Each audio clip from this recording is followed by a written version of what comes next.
अरे कब बैठोगे तुम सत्ता में, सवाल तुमसे है। 2024 में बैठेंगे हम सरकार एक में। बेटी है दलित समाज की, बहुजन की, मायावती, लड़ती है, जीवन दे देती है, अब पूरा जीवन आपके लिए दे देती है, और आपको शर्म नहीं आता? 80 साल की उम्र में कहते कि रोड पर क्यों नहीं आती है? क्यों आएगी भाई? बेटा क्या करेगा? हम रोड पर नहीं आने चाहते बहन जी को यार। हम एक जब लोग ही संघर्ष नहीं करेंगे, हाँ। 500 में बिकेंगे, बहन जी क्या करेंगे? पौवा बिक जाते, पौवा में बिक जाते भाई साहब। अब बहन जी अपनी सरकार में रही, उन्होंने काम किया। दोनों की बात देखिएगा, कहते हैं कि विचारधारा दोनों की एक ही है, तीनों की मनवादी विचारधारा, लेकिन ये बहुजन कब समझेगा कि इसका अपना भी तो बैठना चाहिए शीर्ष पर। हम हराने के ठेकेदार हैं क्या, कि कभी बीजेपी हराएंगे, कभी कांग्रेस हराएंगे, कभी बीजेपी, कभी कांग्रेस? अरे हम ठेकेदार नहीं है, हम सत्ता के मालिक हैं। हम भैया इस देश को बनाने वाले हम सड़क बनाते हैं, हम खेत बनाते हैं, हम खेत जोतते हैं, ट्रैक्टर चलाते हैं, भैंसे बुग्गी चलाते हैं, दूध निकालते हैं। हम बताओ क्या नहीं करते हम? तो संविधान भी लिखते हैं, भी हम लिखते हैं भाई साहब। संविधान चलाने वाले हम चलाएंगे संविधान। आजादी की लड़ाई लड़े, मरे हम, सेवक हम बने, तो अब समय है कि शासक भी बनेंगे। शासक बनेंगे भाई साहब। ऐसी बहन जी अब 1000 नहीं, 1 लाख नहीं, 1 करोड़ पैदा हो गई है। अब बहन जी ने बोल दिया है, मैं नहीं, मेरे जो आने वाले वंशज है ना, वो राज करेंगे और पक्का करेंगे हम। जय भीम। ऐसा है कि हमारे लोगों को भरमाने का काम ये सरकार कब से शुरू कर दी, जब बाबा साहब कहे कि हमारे लोग, जब हमारे लोगों के साथ शासक बनो, हमारे लोगों के पास दीवार नहीं थी, तो बाबा साहब ने कहा कि जाकर दीवारों पर लिख दो कि मैं इस देश का शासक हूँ। तो ये मनवादियों ने सोचे कि ये शासक न बनने पावे, इनको राशन में बांट दिया जाए।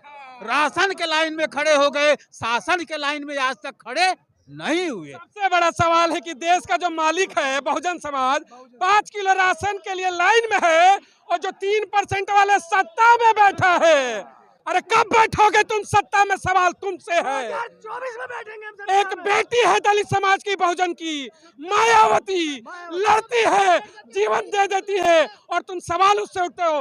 अब आएंगे मायावती के नेतृत्व में, और इन मनवादियों को दिखाएंगे कि सत्ता क्या होती है। खुल के आएंगे, खुल के एकदम खुल के विरोध करेंगे। हम डरेंगे नहीं अब हम नहीं डरेंगे। बहुत राशन नहीं, हमें सत्ता चाहिए अपनी। जोर से कहिए कि राशन नहीं, सत्ता चाहिए। सत्ता चाहिए, राशन चाहिए कि सत्ता चाहिए? सत्ता चाहिए, चाहिए कि सत्ता चाहिए। सत्ता जो वो राशन दे रहे हैं, 5 किलो राशन दे रहे हैं, सगर दिन हर जा करा रहे हैं, 500 रुपया दिहाड़ी उनका छूट जाता है।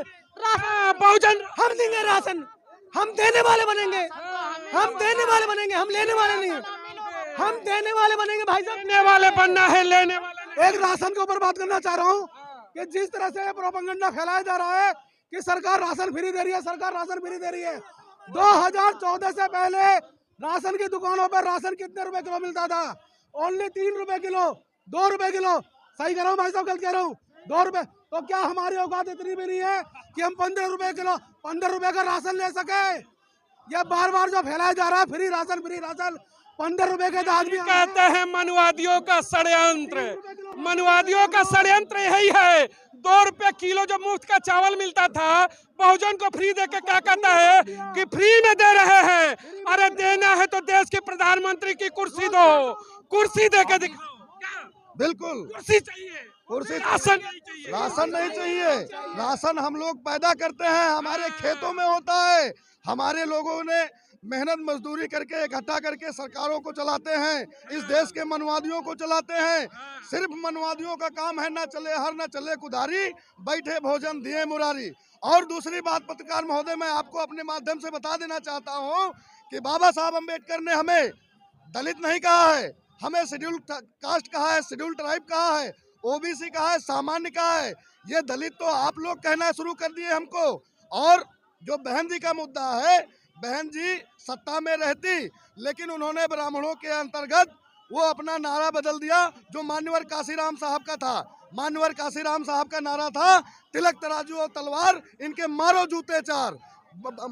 और मान्यवर साहब का नारा था कि माने बहुजन हिताय बहुजन सुखाय, लेकिन सतीश चंद्र मिश्रा को बहन जी ने शामिल करके और मनुवादियों सुनिए, आप थोड़ा सा विराम दीजिए, थोड़ा सा विराम दीजिए।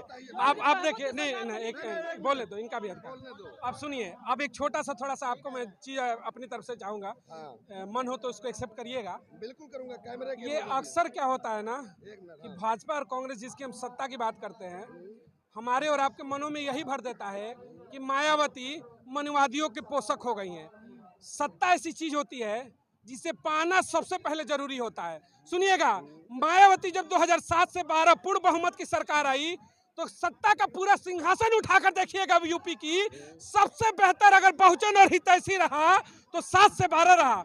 तो ये देखिए, सत्ता पाना जरूरी है। मायावती पर हम सवाल उठाएंगे, ये हमारी गलती है।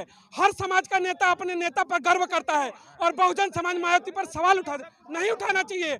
माफ करिए, केंद्र की सत्ता में लाइए, फिर सवाल उठाइएगा। अगर आपके लिए अन्याय हो तब अन्याय की लड़ाई लड़ो ना यार। अब बोलिए। मैं मायावती के बारे में विरोध नहीं कह रहा हूं, लेकिन अगर किसी को बुद्ध का ज्ञान है, कबीर का ज्ञान है और आने वाले महापुरुषों का ज्ञान है, 5000 वर्ष पहले जब बुद्ध हुए तो उन्होंने भी आंदोलन चलाया बहुजन हिताय और बहुजन सुखाय का।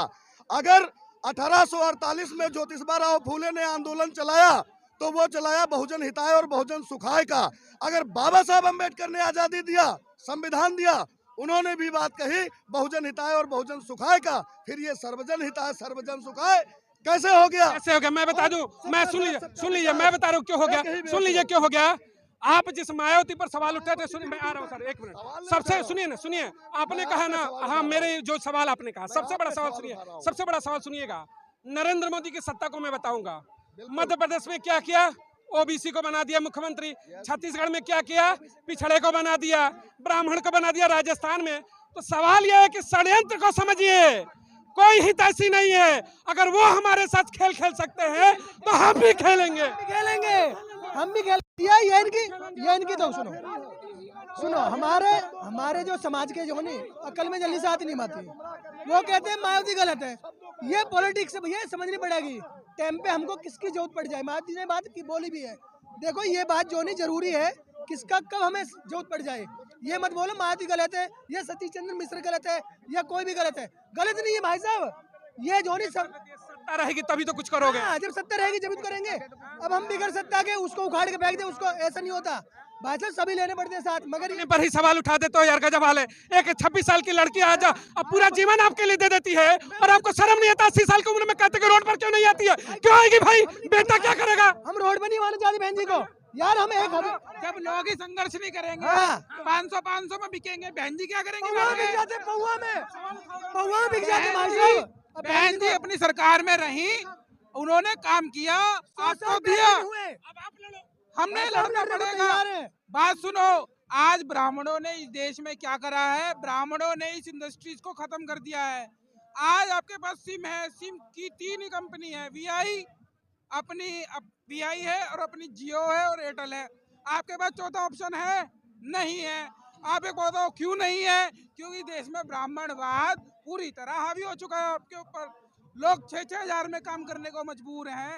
अरुण जेटली अपनी कंपनी चलाता है। इस देश के जितने भी ब्राह्मणवादी लोग हैं वो अपनी कंपनी लगाए। तो सत्ता में आना चाहिए ना। ये लोग एक बात, विवेक अग्निहोत्री कश्मीरी फाइल बनाता है, जबकि वो बाहर जाके कहता है उसने एक फाउंडेशन बना रखी है 10 साल से, I am a Buddha foundation. 10 साल से बाहर से विवेक अग्निहोत्री 10 साल से बाहर से बुद्धिस्ट कंट्री से चंदा ले रहा है, चैरिटी फाउंडेशन खोल रखी है बुद्धिस्ट के नाम पे। यहाँ आके ब्राह्मण हमें कहता है कि हम हिंदू हैं, वो बाहर जाके कहता है मैं बुद्धिस्ट हूँ। आप बताइए, अनीता अंबानी कहती है यहाँ के जय श्री राम, बाहर जाके कहते हैं I am coming from the land of Buddha. एक बात बताइए, ये देश में चल क्या रहा है? हमें चूतिया समझ रखा है इन्होंने, गुंडागर्दी। एक बात बताइए, संवैधानिक अधिकार है आंदोलन करना, बैरिकेडिंग किस लिए?